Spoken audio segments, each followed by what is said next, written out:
மாறுபாடெல்லாம் உண்டு. வேளிர்களை பற்றிய ராகவையங்காருடைய கருத்து மாறுபாடுகள்லாம் உண்டு. ஆனால் சிறந்த ஆய்வு வேளிர் வரலாறு.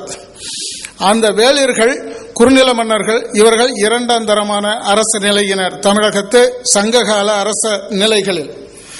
இவர்களை அடுத்த நிலையில் தமிழகத்தில் அங்கும் இங்குமாக அறிய வந்தவர்கள் சீரூர் மன்னர்கள்.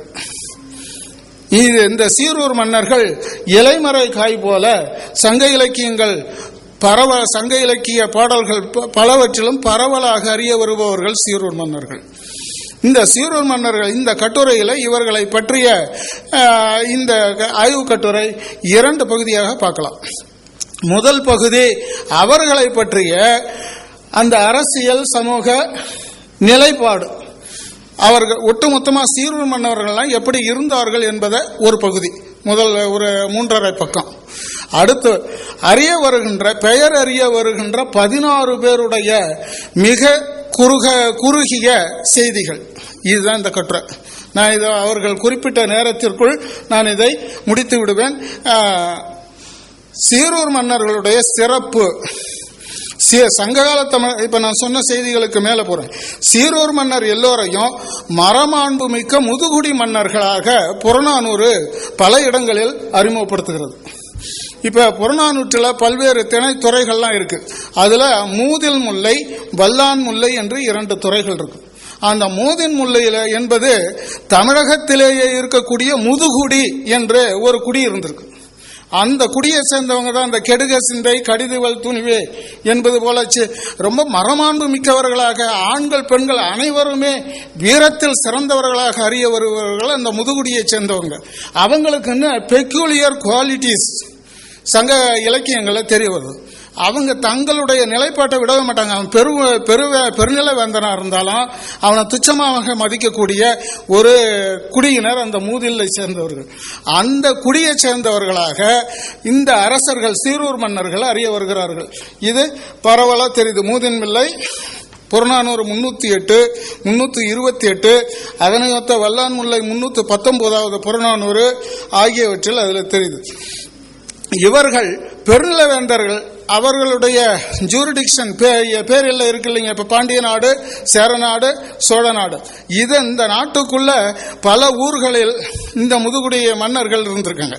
அவர்கள் அந்தந்த வேந்தர்களுக்கு அடங்கியவர்களாகவே இருந்திருக்கிறார்கள்.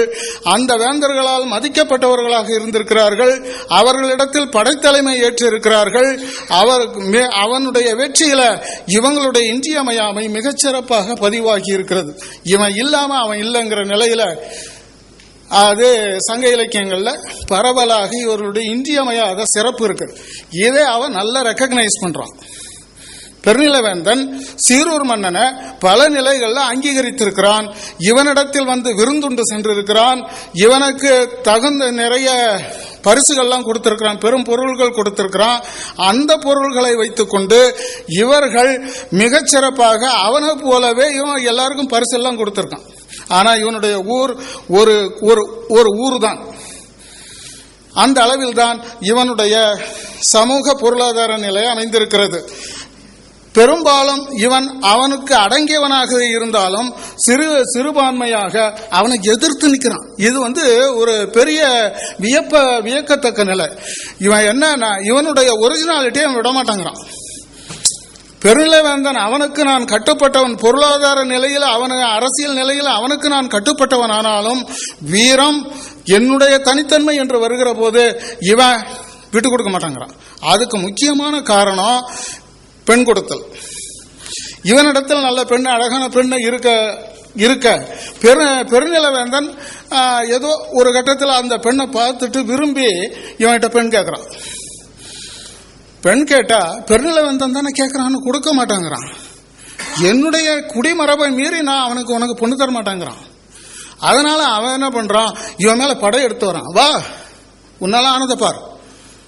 புறநானூறுல 336 இருந்து 356 வரைக்கும் பெரும் பெரும் புலவர்கள்லாம் இதை பாடியிருக்காங்க. அந்த தலைப்பு மகட்பார் காஞ்சி என்று துறை.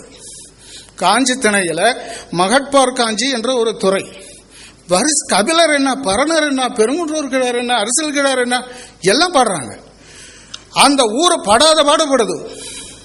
எந்த ஊர்? சிறுகுடி மன்னனுடைய ஊர் படாத பாடுபடுது. அந்த ஊர் மரத்துல யானையா கட்டி வச்சிருக்கான் அந்த பெருநில மன்னன் கொண்டு வந்து.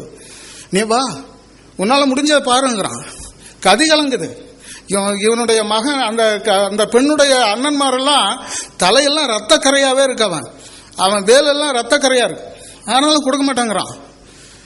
அவ்வளவு ஒரு வீராப்பு, அவ்வளவு ஒரு இதுல கபிலர்லாம் அந்த பாடல் மிகச்சிறப்பாக பாடுகிறார்கள். மகட்பார் காஞ்சி. அதுல அந்த ஊரே அழிஞ்சாலும் அவனுக்கு பெண்ணு தரமாட்டாங்கிறான் அவன். அந்த புலவர் சொல்றாரு, இந்த பெண்ணு எதுக்காக பொருந்தா?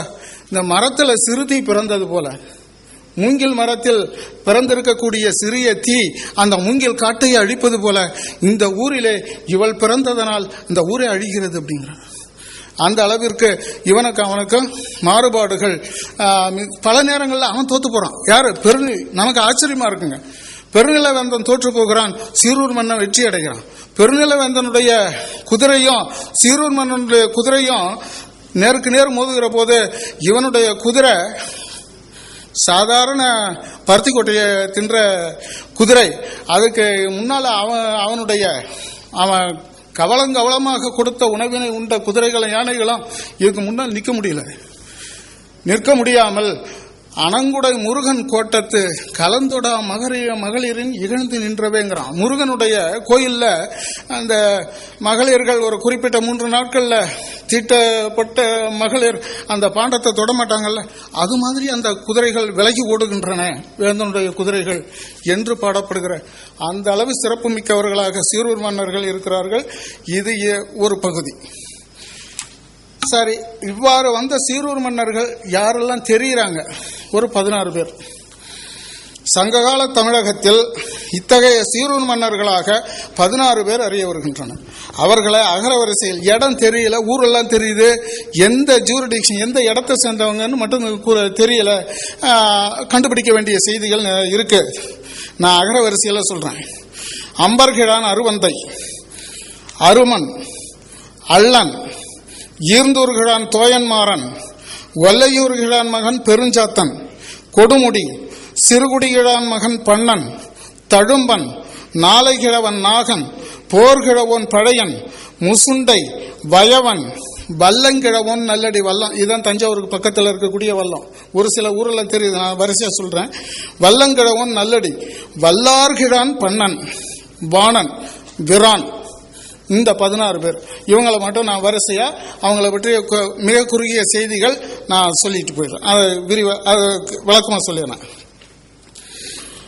அம்பர்கிழான் அருவந்தை சோழ நாட்டில் நாகை மாவட்டம், நாகப்பட்டினம் மாவட்டம் நன்னிலம் வட்டத்தில் அரிசிலாற்றங்கரையில் உள்ள அம்பர் என்ற ஊரை ஆண்ட சீரூர் மன்னன் அருவந்தை. அரிசிலாறு காவிரியின் கிளையாறு ஆதலால் அதனையும் அந்த அரிசிலாற்றையும் காவிரி என்றே கொண்டு அதனை காவிரியுடன் சார்த்தி வாழ்த்தி பாடுகின்றார் கல்லாடனார். இப்பாடலில் கூறப்படும் இவனுடைய செய்தி அரசியல் செய்தியே தான் அறியப்படவில்லை. இவன் ஒருத்தன் முடிஞ்சான். அம்பர்கிழான் அருவந்தை. அருமன், ஆதி அருமன் என்றும் கல்லில் ஆத்திரையனாரால், கல்லில் ஆத்திரையனார் என்ற புலவர் இவனை ஆதி அருமன் என்று குறிப்பிடுகிறார். குறுந்தொகை 293. மூதில் அருமன் என்று நக்கீரனார் நற்றினை 367 குறிக்கின்றார்.